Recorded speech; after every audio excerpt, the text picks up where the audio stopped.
Hey you guys, Yulia here. So today I'm going to do a plant room tour because some of you asked to see the plant room, and I actually wanted to film this tour for a number of days now, but the light has just been so terrible. It is so difficult to film in the winter months, but today's a beautiful sunny day, so let's go ahead and get started. And I think the way I'm going to do this is film parts of this room to kind of show you the layout, and then probably go around once again to show you some of the plants that look interesting right now. So I don't know if you recognize this. This is my work desk right here. This is where I film a lot of videos, and I also work on my projects here. And in order for me to get there, I usually have to move this guy out of the way. This is a Ficus benjamina that I've had for years. I bought it as a little baby, and now it is a giant tree. I actually pruned it a number of times already and just keeps growing. It is so happy. Good thing is that it is on rollers, so I can move it anywhere I want in this room. And let's say it gets too sunny for it, I can move it in the shadier location, and if it gets too shady, I can move it out in the sun. And normally it lives here around this time of year, and I move it out of the way to get to my work desk. Hopefully I moved it far enough for you to see me. But once again, this is my desk. This is where I work, and I don't normally have these many plants here. I just moved them up from the floor so I can show them to you. But even when I don't have these many plants, I have a few here that I share my workspace with. But if I have a large design project with larger drawings that I need to unfold or work on some drafting, this desk is completely clear. And also this desk moves up and down, which I love. I don't know if I've ever showed it to you guys, but in some of my videos, the desk is this high up. Some it is this low. It's one of the best investments I made in my business. I absolutely love it.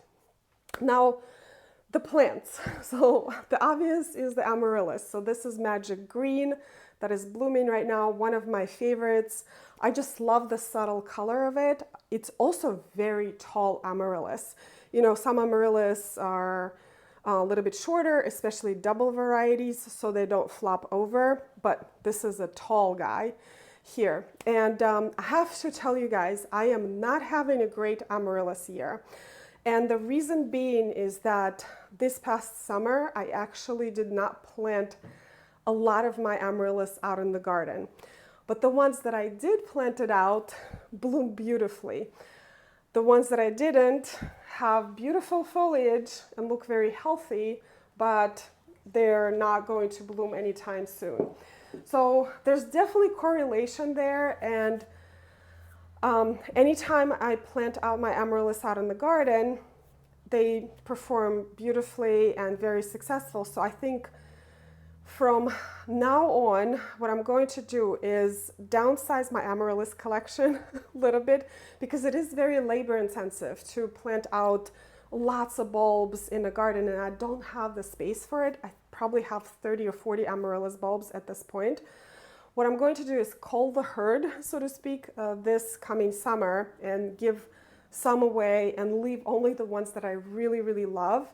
And those I'm going to keep planting out in the garden. Now, other plants I wanted to show you are these Ficus elastica here. And the reason I want to show them to you is because they're all related.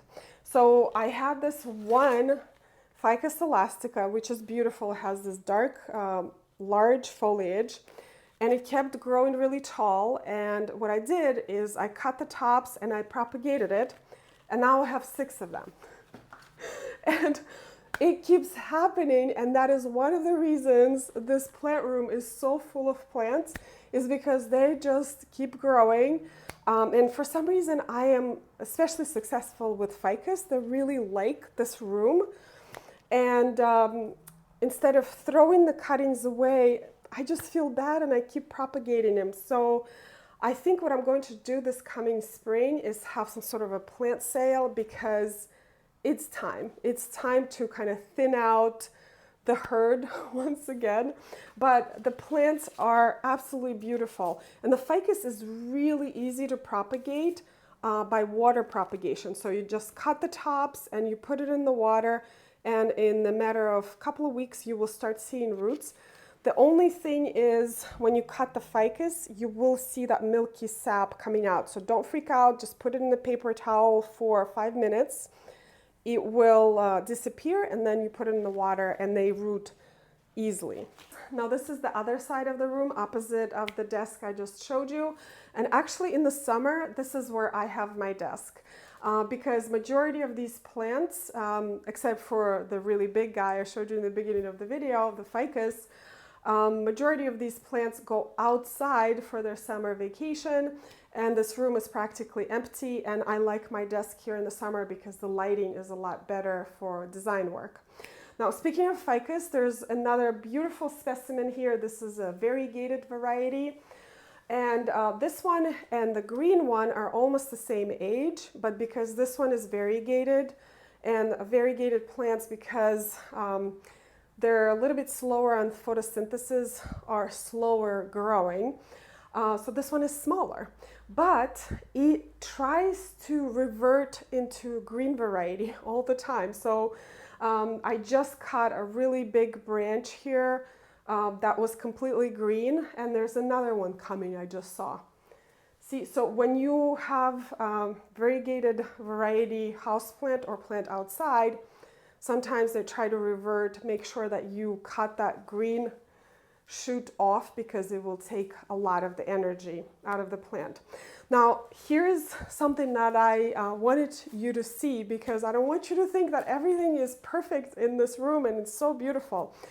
So this is elephant ear Elipayo that I bought at Digging Dog Nursery this summer, and it is gorgeous. I mean, it is a variegated elephant ear, just magical.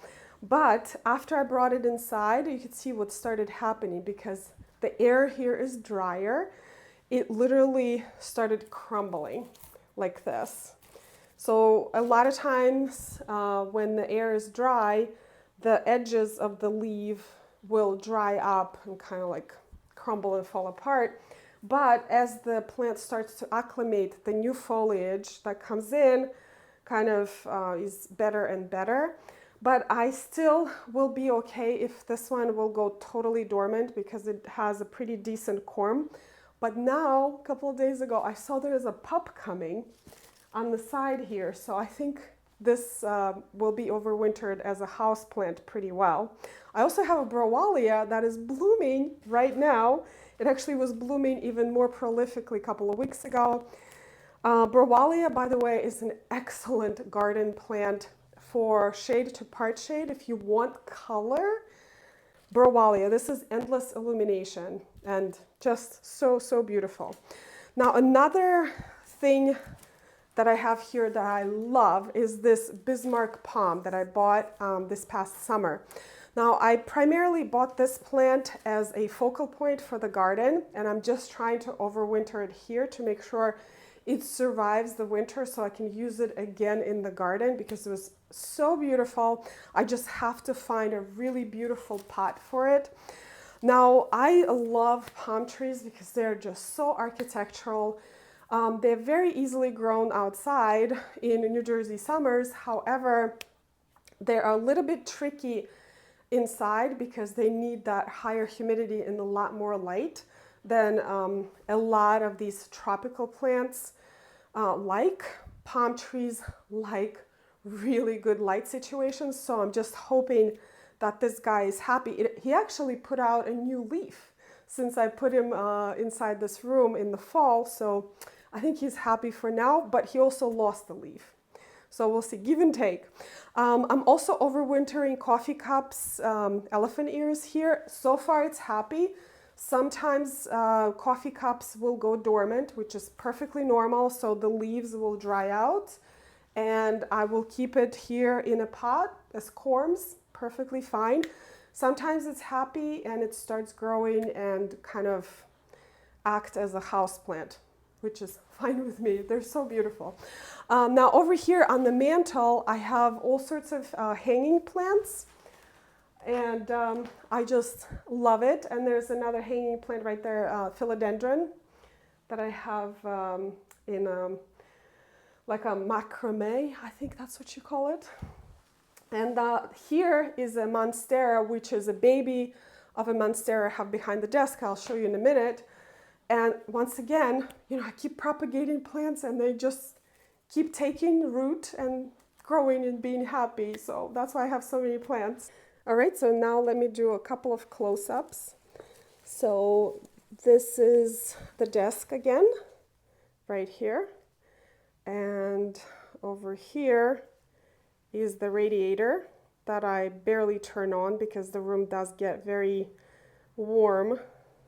By the way, we have snow on the ground outside, and I'm so grateful for the greenery that I have in this room right now.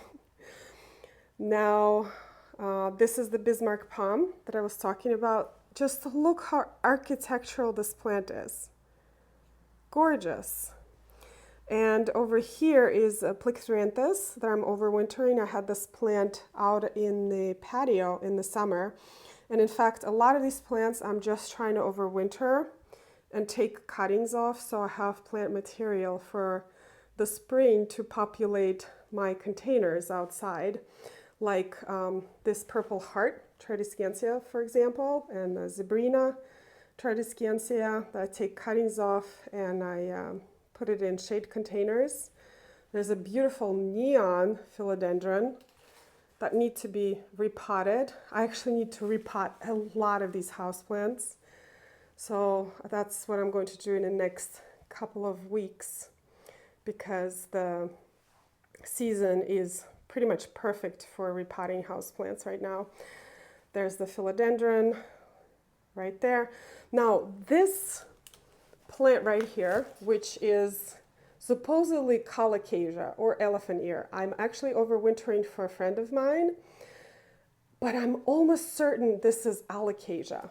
So the difference between alocasia and colocasia is the leaf. The alocasias have leaves up and the colocasias have leaves more down. I have doubts about that guy. I think that's a tie giant right there. That's a baby tie giant, if there's such a thing. And over there I have a begonia. I have a jasmine that I need some sort of support for, and it probably needs a bigger pot. Look at all the growth. Look at that thing. I think it has buds too. Hope you can hear me.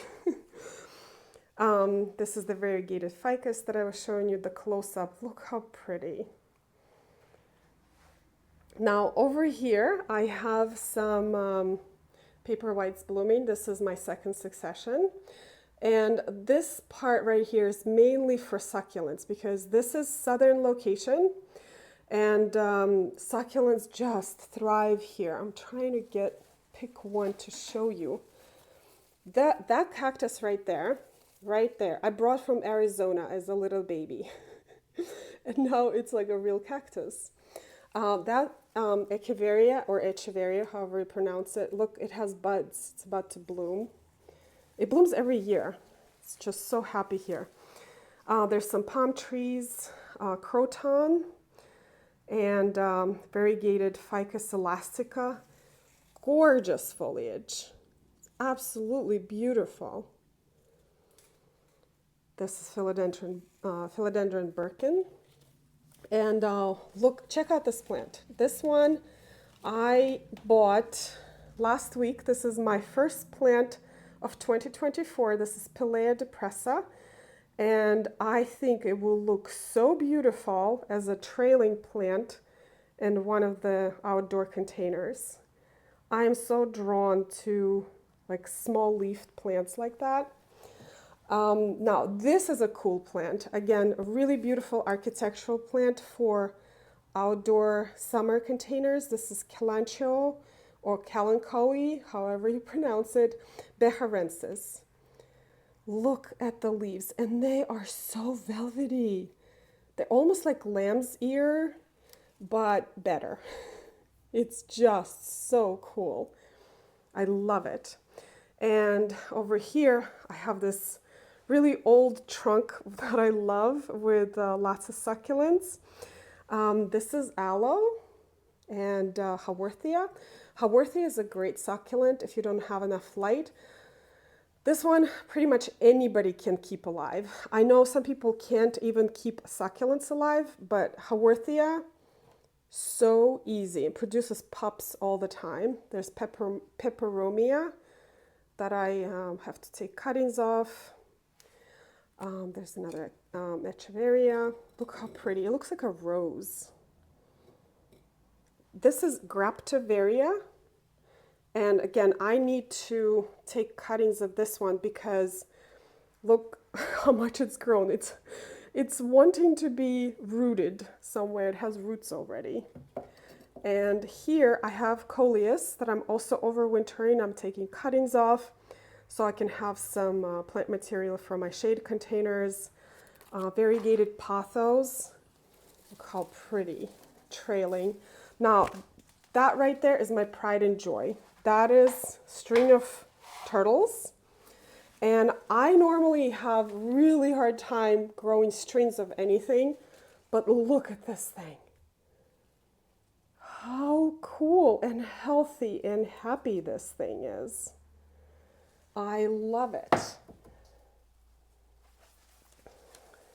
And then I have some terrariums for plants that need a little bit more humidity. That's the Mother Monstera right there. I'm actually going to take cuttings of it and downsize it a little bit because it's getting out of control at this point. So you see all the buds on the amaryllis that is going to come probably next week. It's going to be beautiful. I have some ferns here as well. And this is a Dracaena rescue. I rescued it from the curb. It was almost dead. And I was a while ago, and it's growing so well. It's so happy. I had to prune it twice already. So I could show you where I pruned it. See right there. See the prune cut right here. There's another one right here. And also really nice architectural, easy to take care of plant. And another overview. Oh, the umbrella plant, forgot to mention. That's a mother plant. This is a cutting. As you can see, I forgot to pinch the cutting, so it's like a tree now. Again, really, really pretty. And the winter sun on the plants is the best thing in the winter. Okay, a couple of things about maintenance because I know there are going to be questions about that. And the first one is watering. So I water all of these plants about once a week, and I like to keep them on the dry side for a couple of reasons. The first one is fungus gnats. If you don't let that top layer of soil dry out, you will most likely end up with a fungus gnats in your house plants. And keeping the plants on the drier side definitely helps with that. And just in general, I found that houseplants do a lot better if you let them dry out between waterings. Now, I do fertilize anything that is actively growing every couple of weeks, and I use just a regular organic fertilizer like Dr. Earth. I tried using Neptune, but it does have that fishy smell, so I avoid using it indoors, and Dr. Earth doesn't have that issue, and I've been very successful. The plants really like that fertilizer. As for humidity, I do have 2 humidifiers that I have to take out from the basement and bring here because the plants really appreciate high humidity. I missed plants sometimes, but just having humidifiers going 24/7 is, so much better for the plants and actually for us. And another thing that I want to mention is the lighting. So thankfully I have a lot of light here. This is a southern exposure windows. And if I feel like some plants are not getting enough sun, if they're starting to get a little bit stretched out or discolored, I will move them closer to the window. But sometimes I will have plants that scorch because, again, this is southern location, so the sun can get really intense. I will move them in a little bit more shade here. But I don't have any artificial lighting. I do have a light for me for drafting here in the back of the room, which is a daylight. It really helps during those long, dark winter evenings, but no supplemental lighting here. And I think this is pretty much it. There's actually one more thing that I forgot to mention is the tile. So thankfully it is waterproof, and this room is on a concrete slab. So if I spill any water, it is not a problem because I spill water here all the time. I have humidifiers going, you know, I miss the plants. So water is inevitable, and this tile is not only gorgeous, but it's so practical. And also my desk is waterproof, so if I replant some plants or I water some plants, it's not a problem at all. Anyway, thank you so much, you guys, for visiting me today. I hope this brought you some joy on you know, some gloomy winter days. And thank you so much, you guys, for watching today's video, and I will see you in the next one. Bye.